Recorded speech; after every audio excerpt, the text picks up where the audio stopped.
Welcome to Time Clock Training. My name is Sheila Chance. I'm the project manager for the time clocks. What we will do today is learn how to use the time clock. There's also a section on how to get enrolled into the time clock system. So let's get started. The work week at Phoenix Union is Thursday through Wednesday. The work week is 40 hours for most people. So you have to think in terms of the 40 hours Thursday, Friday, Monday, Tuesday, Wednesday. Of course, any time that you may work over the weekend for certain circumstances would also count toward your time. Tracking time is nothing new. It's probably been around since the first boss and first employee. However, at Phoenix Union, we have not had an electronic time clocking system. And this will be the first time that clocking in has been tied to payroll. This is a picture of a time clock. We are using the Time Clock Plus system. It's been around for a while and is used in a lot of schools. The system works with a proximity card. You walk up to the clock, place it by the clock. The proximity card tells the time clock who you are and to expect your unique biometrics to sign on.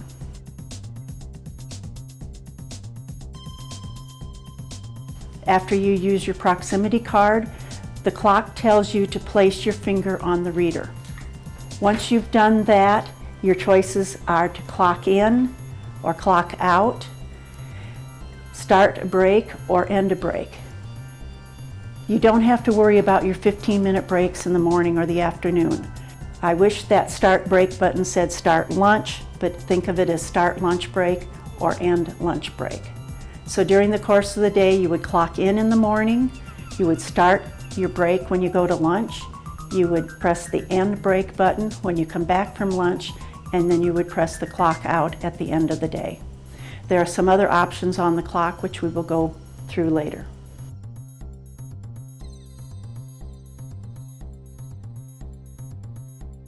The clock really doesn't care about your hours, however your supervisor does. There is a 7-minute rounding on the clock. When you clock in, you have 7 minutes before the hour and 7 minutes after the hour, and it will round to the hour. The reason we have the 15-minute rounding is because payroll only pays on a quarter-hour basis. So the clock rounds to that quarter hour. Let's say your start time is 7 o'clock. You would then have between 6:53 and 7:07 to clock in, and it count as 7 o'clock. If you clock in at 7:08, it will round down to 7:15 and you will have missed 15 minutes of work. Even though you see the time as the rounded time, your supervisor sees the actual time that you clock in.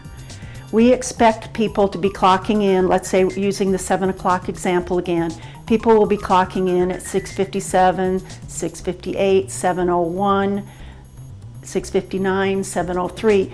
That kind of variation is what we expect. However, if your supervisor sees you clocking in at 7:07, 7:06, 7:07 every day, consistently being late, that would be something that a supervisor would probably want to talk to you about. So be careful about using that 7-minute window. Besides clocking in, another option that you do on the time clock is to view your hours. You view your hours to make sure that it got recorded, that it is actual. And in the Phoenix Union situation, you want to make sure that your hours add up to 40 hours in a work week. You are paid by what you clock in on the time clock and what you report into the absence reporting system, or ASOP. Those hours added together need to be 40. If they are less than 40, you will short yourself in your pay. You will only get paid for what is clocked in or reported in leave, so you're aiming for 40. You can use the view hours to see where you are in approaching your 40 hours for the week. You can view your hours on the time clock or through a computer, or you can even do it on a smartphone. Instructions for doing that are available. When you view your time and go to approve the hours, there is a message that comes up that says, "I certify that these hours accurately reflect the amount of time and effort devoted to the respective jobs performed this time period. Do you agree with this statement?" Anybody who is funded by a federal grant has to print out their hours and sign this statement. So we put this same statement on the time clock. To approve your hours, you press the squares and approve your time. Your time does not need to be approved for it to go to payroll, but it is a good idea to approve your time so you notify your supervisor that this is the hours that you worked. Then your supervisor will approve the hours, and that is what is needed for your time to go to payroll. Okay, I get some questions about what if the power goes out on the time clock or the internet goes down. In both cases, the clock will keep working. If the power goes out, there is a battery backup that will keep it going for a couple hours depending on how much use it gets. If the internet goes down, the system will act a little differently. It won't remember the last transaction you did, but it is still recording the clock in and clocking out, or the starting break or ending breaks. And when the internet comes up, that information will go to the server that's located at CES. So if you see that the clock has a red light on it, that means that the internet is down, but you can go ahead and clock in anyway. Sometimes the clock is dormant if it hasn't been used for a while. You can wake it up by either touching the screen or using your card to swipe a couple times, and then it will wake up and you can continue as usual.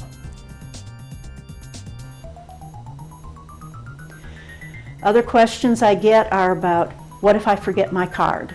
If you forget your card, you can still clock in using your Phoenix Union 5-digit employee number.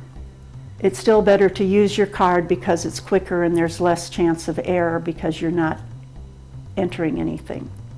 I've been asked about putting identifying information on the card.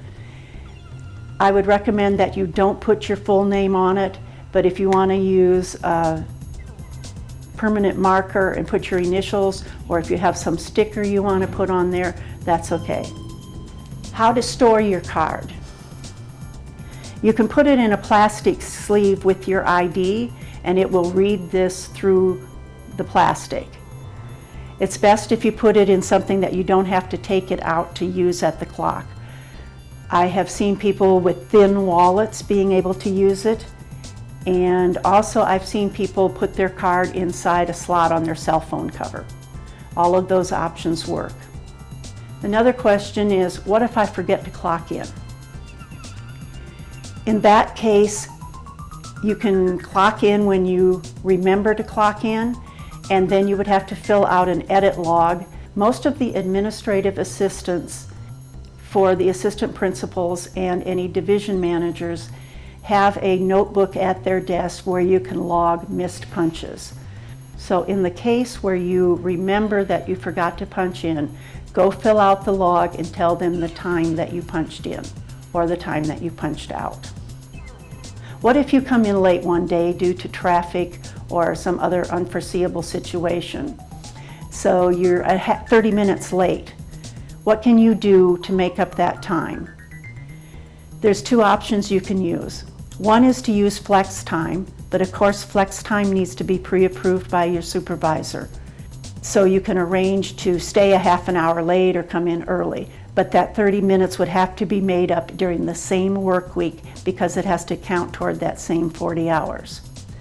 Another option is that if you're not able to make up that time, then you will need to use the leave system and log 30 minutes of personal time, personal leave.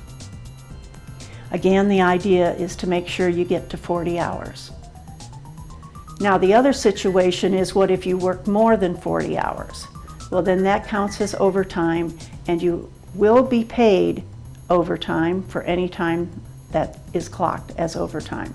However, most supervisors do not want to use up their budget on 15-minute increments here and there. Overtime is something that a supervisor wants to save for, peak times of the years or emergencies or that kind of thing. So don't nickel and dime the 15 minutes. One thing we have noticed is that people sometimes clock in early and then start to work. However, that causes a problem too, because now they've logged in 15 or 30 minutes at the beginning of the day and could be in an overtime situation. So you have line of authority hours. Try to stick to those hours. Another thing we need to talk about is the lunch break. The Fair Labor Standard Act requires that lunch break needs to be away from your work area. If you work at a desk, that means you need to go someplace else, go for a walk, go to a break room, but do not sit at your desk for your break. Another situation is if you actually clock out, let's say you clock out at noon and something happens, your security, and you have to get involved in an incident and it's 12:10, you go handle the incident. When it's over, you would go to your editor and fill out an edit log to say that you started work again at 12:10. You missed your lunch time, but maybe you can get another 30 minutes in later.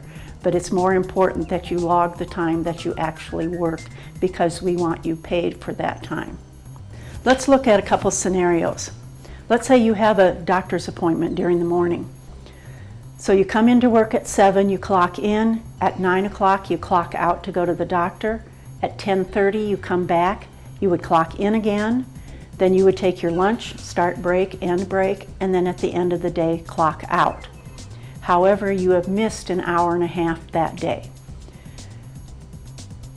The options are that you make up that time during that week with your supervisor's approval, or you use the absence reporting system to track an hour and a half of leave time. Again, the goal is to get to 40 hours for the week. Another option on the clock is to change job class. It is set to your regular 40-hour job, but if you do additional duties such as supervision pay or Saturday school, then you would need to change your job class so that the hours clocked go to that new job. To do that, press the job class icon, and then a list of all your jobs will show, and you select the one that you will use.